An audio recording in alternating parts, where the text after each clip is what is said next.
Bismillahirrahmanirrahim, dear students, welcome to English Keys and today we are going to discuss active voice and passive voice and मैं आपको इतने आसान तरीके से ये पढ़ाने वाला हूँ, इतने आसान तरीके से और इंटरेस्टिंग तरीके से पढ़ाने वाला हूँ कि आपने पूरी ज़िंदगी में पहले कभी भी एक्टिव वॉइस पैसिव वॉइस इस तरीके से नहीं पढ़े होंगे एंड आई एम श्योर कि आप ये पूरी वीडियो देख लेते हैं तो उसके बाद आपको एक्टिव वॉइस पैसिव वॉइस कभी भी नहीं भूलेंगे। Not ever in your life आपको एक्टिव वॉइस कभी भी नहीं भूलेंगे। तो सबसे पहले हम देखते हैं कि एक्टिव वॉइस और पैसिव वॉइस में बेसिक डिफरेंस क्या होता है। So when we want to say that the subject of a sentence is doing the action we use the verb of that sentence in its active form, यानी कि जब हम ये कहना चाह रहे होते हैं कि जो सब्जेक्ट है वो काम कर रहा है। जैसे for example a man is cutting down a tree. अब इसके अंदर अ मैन क्या है, मैन इसके अंदर सब्जेक्ट है और वो एक्शन क्या कर रहा है, कटिंग। ठीक है, तो इस तरीके से जब आप सेंटेंस बनाते हैं तो that is active voice sentence. And when we want to say that the object of a sentence is not doing anything but is allowing something to be done to it by somebody else, we use the passive voice form. तो ये सबसे आसान definition है active voice और passive voice की। मिसाल के तौर पर उसी एग्जाम्पल को हम लेते हैं, a tree is being cut down by a man. अब इसमें अ ट्री क्या है, ये सब्जेक्ट की पोजीशन पे है, लेकिन he is not doing anything but allowing a man to cut it. तो इस तरीके से जब आप कोई सेंटेंस बनाते हैं तो वो क्या होता है, वो पैसिव वॉइस फॉर्म में होता है। अच्छा, इसके बाद हम इसकी एग्जांपल्स को कुछ देख लेते हैं। जैसे the boy is carrying the girl, the boy is carrying the girl, आप देख सकते हैं पिक्चर के अंदर भी। द बॉय इसमें क्या है, सब्जेक्ट है, इज कैरिंग क्या है, वर्ब है, और गर्ल क्या है, ऑब्जेक्ट ऑफ द वर्ब है। Now who is doing the action of carrying, the boy, और बॉयज के अंदर क्या है, सब्जेक्ट ऑफ द सेंटेंस है, तो इसलिए ये सेंटेंस क्या होगा, एक्टिव वॉइस का होगा। अच्छा, अब इस एग्जाम्पल को देखें, the girl is being carried by the boy, the girl is being carried by the boy. अब इसमें द गर्ल क्या है, सब्जेक्ट है, इज बीइंग कैरीड क्या है, वर्ब है, बाय इसके अंदर क्या है, प्रपोजिशन है, और द बॉय क्या है, object of the preposition by, इस बाय का क्या है, ऑब्जेक्ट है। Now who is doing the action of carrying, not the girl. अगरचे गर्ल जो है ये सब्जेक्ट की जगह पे है, लेकिन the girl is not doing the action but the boy the object is doing the action, और द गर्ल जो है ये is allowing the boy to take this action. तो इसलिए ये जो सेंटेंस होगा ये क्या होगा, ये पैसिव वॉइस का सेंटेंस होगा। अब हम स्ट्रेट अवे चलते हैं चेंजेस की तरफ, रूल्स की तरफ। अब पहला रूल जो है, आपने दो एग्जांपल्स देखी हैं तो इससे भी आपको अंदाज़ा हो गया होगा। जैसे ये मैं आपको एग्जांपल्स के साथ रूल समझाऊंगा और आखिर में आपको एक चार्ट दिखाऊंगा, वो चार्ट आप देख लें तो आपको इतने आसान लगेंगे एक्टिव वॉइस पैसिव वॉइस कि आपको सारी ज़िंदगी नहीं भूलेंगे। अच्छा, अब पहली चेंज क्या है, आप सेंटेंस को देखें, John reads a boy every day. अब ये एक्टिव वॉइस का सेंटेंस है, इसमें जॉन जो है ये सब्जेक्ट है। अब आपने क्या करना है, a book is read every day by John, तो ये इसका बन गया पैसिव वॉइस सेंटेंस। अब इसमें बाय जॉन क्या है, object of the preposition by है। तो पहली चेंज इसके अंदर आपने कौन सी याद रखनी है कि the subject of active sentence becomes the object of the preposition in the passive sentence, कि इसमें जो सब्जेक्ट होता है वो पैसिव में ऑब्जेक्ट बन जाता है और इसमें जो ऑब्जेक्ट होता है वो क्या बन जाता है, सब्जेक्ट। तो ये पहली चेंज है जो आपने याद रखनी है। अच्छा, दूसरी चेंज क्या है, जैसे इसी एग्जाम्पल को देखते हैं, John reads a book every day. अब रीड्स इसमें क्या है, verb of the active sentence है। A book is read every day by John, तो ये इसका इसी सेंटेंस का क्या है, पैसिव वॉइस सेंटेंस है। The active form of verb in the active sentence is change into the passive form in passive sentence. तो इस यहाँ पे क्या है, रीड्स एक्टिव फॉर्म है वर्ब की, इज रेड पढ़ी जाती है, तो ये रीड जो है ये क्या बन जाता है, रीड्स बिकम्स इज रेड। तो ये दूसरी चेंज हो गई। पहली चेंज क्या थी कि सब्जेक्ट ऑब्जेक्ट की जगह पे और ऑब्जेक्ट सब्जेक्ट की जगह पे। दूसरी चेंज क्या है कि जो सब्जेक्ट जो एक्टिव का जो वर्ब होगा वो जब पैसिव में जाएगा तो वो पैसिव वर्ब बन जाएगा। तीसरी चेंज क्या है, John reads a book every day, उसी एग्जाम्पल से मैं आपको समझाता हूँ। अब बुक किसके अंदर क्या है, ऑब्जेक्ट ऑफ द वर्ब है। अब book is read every day by John, तो अब इसमें क्या है, the object of verb in active sentence becomes the subject of the passive sentence. अब तीन बुनियादी चेंजेस जो हर फिक्रे के अंदर होंगी, हर सेंटेंस के अंदर होंगी, जिस मर्जी टेंस का सेंटेंस हो। पहली चेंज क्या है, सब्जेक्ट ऑब्जेक्ट की जगह पे चला जाएगा। दूसरी चेंज क्या है कि जो एक्टिव का वर्ब होगा वो पैसिव में जाएगा तो वो पैसिव वर्ब बन जाएगा। तीसरी चेंज क्या है कि ऑब्जेक्ट क्या आ जाएगा, सब्जेक्ट की जगह पर आ जाएगा। अब ये तीन चेंजेस हर टेंस के अंदर आपने याद रखनी है। अब इसके अलावा कुछ चीज़ें हैं जो आपने इससे हट के आपने याद रखनी है। वो कौन कौन सी हैं, जैसे ही कुक्स फूड, अब ये एक्टिव वॉइस का सेंटेंस है। अब फूड इसके अंदर क्या है, ऑब्जेक्ट ऑफ द वर्ब है और ये क्या है, सिंगुलर है। तो जब आप कहेंगे food is cooked by him, तो इसमें आपने देखें कि ये जो इज़ है ये आपने इज़ आर एम का भी बहुत ख्याल रखना है। ये सारे आपको मैं सेंटेंस जो है टेंसेज वाइज आपको मैं आगे समझाऊंगा हर टेंस के हवाले से। तो अब इसमें आप देखें कि फूड क्या है, subject of the passive sentence है। यहाँ पे जाहिर बात है यहाँ पे ऑब्जेक्ट था तो ये अब यहाँ पे सब्जेक्ट बन जाएगा।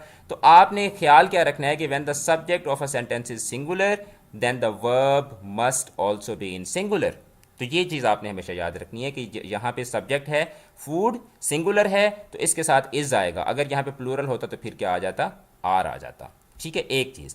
दूसरी चीज़ क्या है कि when the subject of a sentence is plural the verb of the sentence must also be plural. जैसे आप देखें ही कैरिड सम बुक्स, अब सम बुक्स जो है ये ऑब्जेक्ट है, जब आप इसका पैसिवाइज बनाएंगे तो ये सब्जेक्ट बन जाएगा। सम बुक्स, तो इसके साथ आप इज या आर नहीं लगा सकते, क्या आएंगे, some books were carried by him. ठीक है, तो अगर सिंगुलर है तो उसका जो हेल्पिंग वर्ब होगा वो भी सिंगुलर, और अगर ये प्लूरल है तो हेल्पिंग वर्ब भी प्लूरल। तो ये चीज़ आपने याद रखनी है। ठीक है, अच्छा तीसरी चीज़ क्या है कि आपने ये देखना है, जैसे शी हैज़ साइंड 10 लेटर्स, ये एक सेंटेंस है। ठीक है, शी इसमें सब्जेक्ट है, हैज़ जो है ये हेल्पिंग वर्ब है, पार्ट ऑफ द वर्ब है, और ये क्या है, ये सिंगुलर है। 10 लेटर्स क्या है, इसमें ऑब्जेक्ट ऑफ द वर्ब है और ये क्या है, प्लूरल है। अब ये जब 10 लेटर्स यहाँ पे सब्जेक्ट में आएगा, सब्जेक्ट की फॉर्म पर आएगा, तो इसके साथ आपने जो पार्ट ऑफ द वर्ब या सिंगुलर जो जो हेल्पिंग वर्ब लगाना है वो आपने क्या लगाना है, अगर ये प्लूरल होगा तो इसके साथ ये भी क्या आ जाएगा, प्लूरल आ जाएगा। अब हम चलते हैं जी टेंसेस की तरफ। हर टेंस की मैं आपको रूल्स बताऊंगा कि हर टेंस में क्या क्या रूल्स हैं सब एक्टिव वाइज से पैसिव वाइज में चेंज करने की। अब प्रेजेंट डेफिनेट टेंस जो है उसको देखते हैं। शी बेक्स केक्स, ये एक्टिव वॉइस का सेंटेंस है, बेक्स इसके अंदर क्या है, वर्ब है, और सेंटेंस टेंस हमारे पास कौन सा है, सिंपल प्रेजेंट टेंस है। अब इसका पैसिव वॉइस कैसे बनेगा, cakes are baked by her, cakes are baked by her. Cakes यहाँ पे क्या था, ऑब्जेक्ट था, यहाँ पे सब्जेक्ट बन गया, और ये जो bakes first form of verb थी ये किस में चेंज हो गई, इज आर एम, और साथ में थर्ड फॉर्म ऑफ वर्ब। ठीक है, तो ये इस तरीके से आपने बनाना है सिंपल प्रेजेंट इंडेफिनिट टेंस। अच्छा, प्रेजेंट कॉन्टिन्यूस में किस तरह से बनाना है, he is building a sand castle. ठीक है, तो अब इसमें क्या है, सब्जेक्ट है, उसके बाद इज आर एम आता है, उसके बाद वर्ब की फोर्थ फॉर्म आती है, उसके बाद ऑब्जेक्ट आता है। ये प्रेजेंट कॉन्टिन्यूस टेंस का फार्मूला होता है एक्टिव फॉर्म में। अच्छा, जब आपने पैसिव फॉर्म में आना है तो क्या करना है, ऑब्जेक्ट जो है ये आ जाएगा सब्जेक्ट की जगह पे, और ये जो इज बिल्डिंग था ये क्या हो जाएगा, इज बीइंग बिल्ट। इज होगा तो इज आ जाएगा, अगर प्लूरल होगा तो आर आ जाएगा, और अगर आई फॉर्म होगी तो एम आ जाएगा।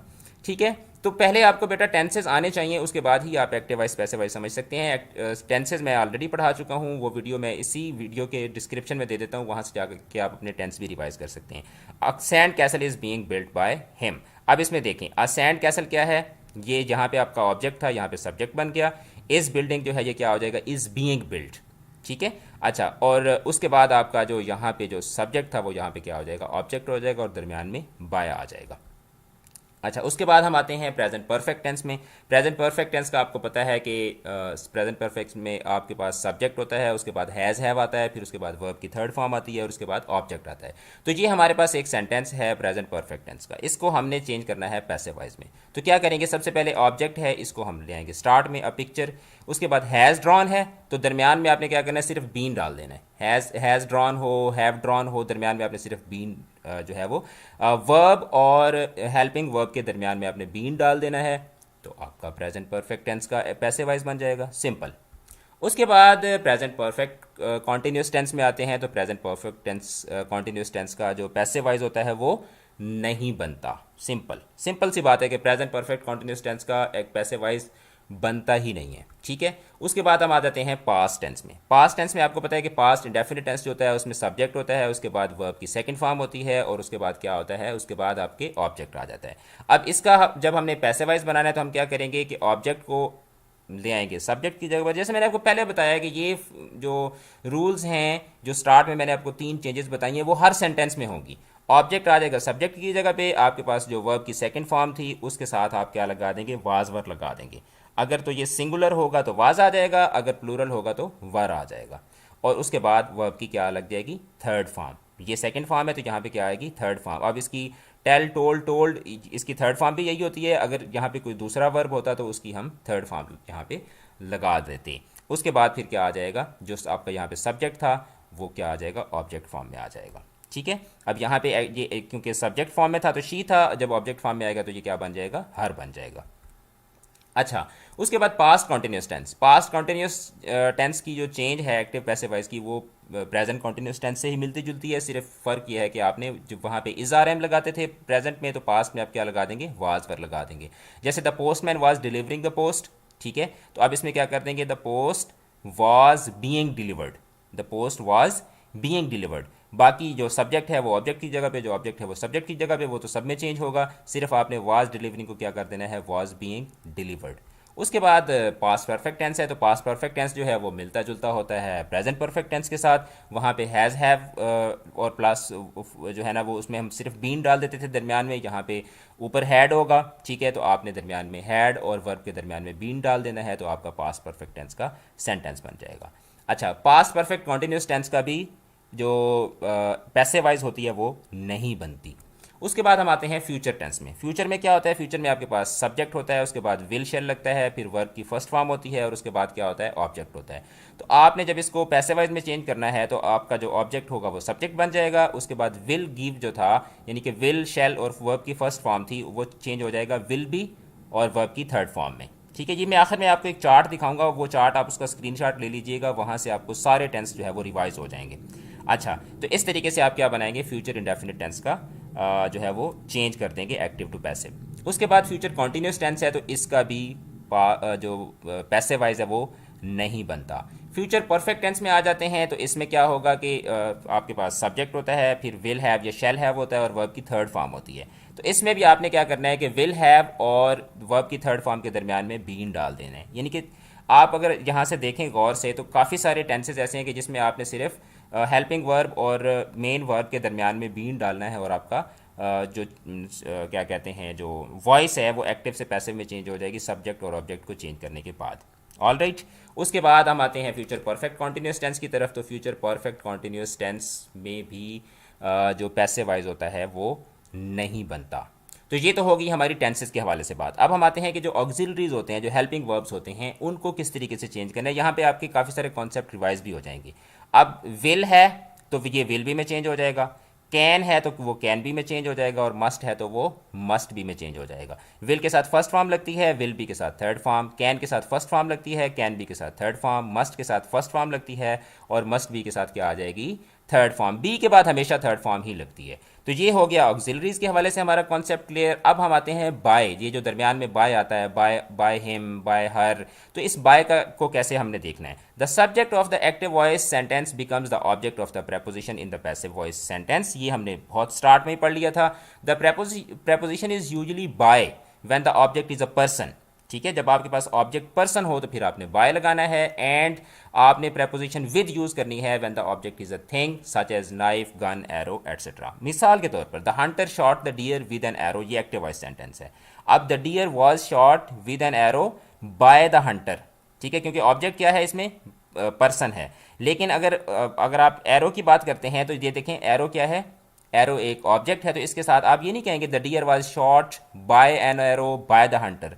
जो चीज़ें हैं उनके साथ विद, और जो इंसान है उनके साथ क्या लगाएंगे, आप बाय लगाएंगे। तो बाय का एक रूल तो आपने ये याद रखना है। दूसरी चीज़ ये है कि in writing the passive form in most cases the preposition by और with and its object are not use because they are understood. Sometimes ये होता है कि आप इनको नहीं यूज़ करते क्योंकि ये चीज़ें ऑलरेडी अगर अगले बंदे के लिए अंडरस्टूड हों। जैसे मिसाल के तौर पर the cook made me an omelette, ठीक है, तो अब आप इसमें the an omelette was made for me by the cook, ठीक है। तो अब इसमें बाय द कुक जो है, इसको अगर आप ख़त्म भी कर देते हैं और आप सिंपल ये कहते हैं कि an omelette was made for me, तो खुद ब खुद ही समझ आ जाता है कि ऑमलेट किसने बनाया होगा, कुक नहीं बनाया होगा।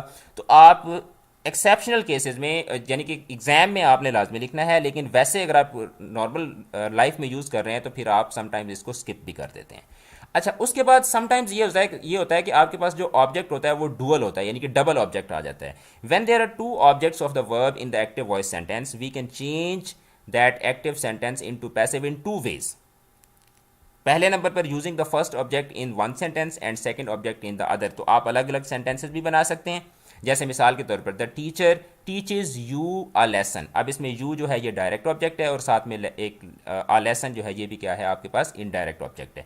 अब इस एक्टिव वॉइस सेंटेंस के आप दो पैसिव वॉइस भी बना सकते हैं कि जैसे you are taught a lesson by the teacher, इस तरीके से भी आप बना सकते हैं। और आप ये भी बना सकते हैं कि a lesson is taught to you by the teacher, कि इन दोनों ऑब्जेक्ट्स में से जिसको मर्जी आप सब्जेक्ट पहले बनाना चाहें आप बना सकते हैं। दोनों तरीके से आपका सेंटेंस क्या होगा, ठीक होगा। तो ये हमारी एक्टिव वॉइस पैसिव वॉइस के हवाले से डिस्कशन मुकम्मल हो चुकी है। अब हम इसको ज़रा जल्दी से रिवाइज कर लेते हैं। ये बहुत इंपॉर्टेंट स्लाइड है बेटा, बहुत इंपॉर्टेंट चार्ट है। इसको आप जो है वो इसका स्क्रीनशॉट बना सकते हैं, इसको आप बार बार देखेंगे तो आपको याद हो जाएंगे। अब इसमें यहाँ से अच्छा मज़े की बात यह है कि इस चार्ट से आपके सारे के सारे टेंसेस भी रिवाइज हो जाएंगे।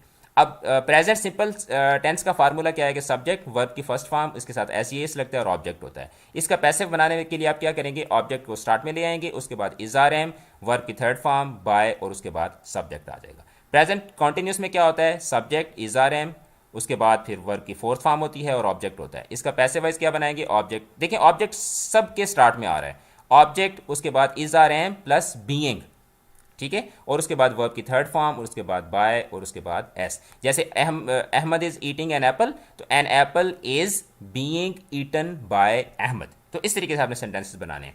प्रेजेंट परफेक्ट का फार्मूला क्या होता है, सब्जेक्ट हैज़ हैव और उसके बाद वर्ब की थर्ड फॉर्म और उसके बाद ऑब्जेक्ट। तो पैसिव किस तरीके से बनेगा, ऑब्जेक्ट आ जाएगा, साथ में हैज़ हैव के बाद बीन आ जाएगा और वर्ब की थर्ड फॉर्म बाय और उसके बाद सब्जेक्ट। टन टना, सेंटेंस बन गया। प्रेजेंट परफेक्ट कॉन्टिन्यूस का फार्मूला क्या होता है, subject has have been plus verb की fourth form plus object plus since for लगता है और उसके साथ ड्यूरेशन लगती है। अच्छा, इसका पैसिवाइज नहीं बनेगा। उसके बाद हम पास्ट टेंस में आ जाते हैं। पास्ट सिंपल में हमारा जो फार्मूला होता है वो होता है सब्जेक्ट, उसके बाद वर्ब की सेकंड फॉर्म और उसके बाद ऑब्जेक्ट लगता है। इसका पैसिवाइज किस तरीके से बनाएंगे, ऑब्जेक्ट स्टार्ट में, उसके बाद वाज वर आ जाएगा, उसके बाद वर्ब की थर्ड फॉर्म, उसके बाद बाय, उसके बाद सब्जेक्ट। उसके बाद पास्ट कंटिन्यूस टेंस, तो पास्ट कंटिन्यूस में जो फार्मूला होता है वो क्या होता है, सब्जेक्ट वाज वर, वर्ब की फोर्थ फॉर्म, ऑब्जेक्ट। इसका पैसिव किस तरीके से बनेगा, ऑब्जेक्ट वाज वर बीइंग। देखें इस प्रेजेंट कॉन्टिन्यूस और पास्ट कॉन्टिन्यूस इनका फार्मूला हर जगह पे मिलता जुलता होता है, सिर्फ यहाँ पे इज आ रहा है, यहाँ पे वाज वर आ जाएगा बस, बाकी सब कुछ वैसे का वैसे ही रहेगा। Same is the case with perfect tense. Present perfect में आप देखें कि सब्जेक्ट हैज हैव, वर्ब की third form, object. Past perfect में सब्जेक्ट और उसके साथ हैड, वर्ब की थर्ड फॉर्म और ऑब्जेक्ट। इसका पैसिवाइज बनाने का भी वही तरीका है कि हैड और वर्ब की थर्ड फॉर्म के दरमियान में क्या डाल दो, बीन को घुसेड़ दो, तो आपका पैसिवाइज का सेंटेंस बन जाएगा। पास्ट परफेक्ट कॉन्टिन्यूस टेंस में फार्मूला देख लेते हैं, subject had been plus verb की fourth form plus object plus since for उसके साथ ड्यूरेशन, और इसमें भी पैसिवाइज नहीं बनेगा। उसके बाद फ्यूचर टेंस में आ जाते हैं। फ्यूचर सिंपल में एक्टिव वॉइस सेंटेंस बनाने का तरीका होता है subject plus will shall plus verb की फोर्थ फॉर्म, वर्ब की फर्स्ट फॉर्म और उसके बाद ऑब्जेक्ट। पैसिव वॉइस किस तरीके से बनाएंगे, ऑब्जेक्ट को ले आएंगे स्टार्ट में, विल शेल के साथ लगा देंगे बी, वर्ब की लगा देंगे तीसरी फॉर्म, उसके साथ बाय और उसके बाद आ जाएगा हमारा सब्जेक्ट। प्रेजेंट उसके बाद यहाँ पे ये देखें मैंने यहाँ पे गलती कर दी, यहाँ पे फ्यूचर आना है, यहाँ पे भी फ्यूचर, यहाँ पे भी फ्यूचर और नीचे भी फ्यूचर, ये सारे फ्यूचर टेंस के सेंटेंसेस हैं। अब मुझसे गलती क्या हुई है, मुझसे गलती ये हुई है कि मैंने इसको किया है कॉपी ऊपर से, ठीक है, और ऊपर से जब मैंने इसको कॉपी किया है तो यहाँ पे मैंने इसको सही नहीं किया। आपका टीचर जो है ना वो बहुत केयरलेस टीचर है। ओके, अभी हम चेंज कर देते हैं फ्यूचर, फ्यूचर परफेक्ट, और यहाँ पे भी क्या आ जाएगा, फ्यूचर परफेक्ट टेंस। ओके, अच्छा, अब हम चलते हैं, ये फ्यूचर आ गया। ओके, फ्रॉम करंट स्लाइड हम कर लेते हैं, ठीक है, तो हम आगे वापस उसी स्लाइड पे। तो फ्यूचर सिंपल टेंस में क्या होगा, सब्जेक्ट विल शेल, उसके बाद वर्ब की फर्स्ट फॉर्म और ऑब्जेक्ट। पैसिव में क्या आ जाएगा, object will shall plus be plus verb की थर्ड फॉर्म और उसके बाद बाय और उसके बाद सब्जेक्ट।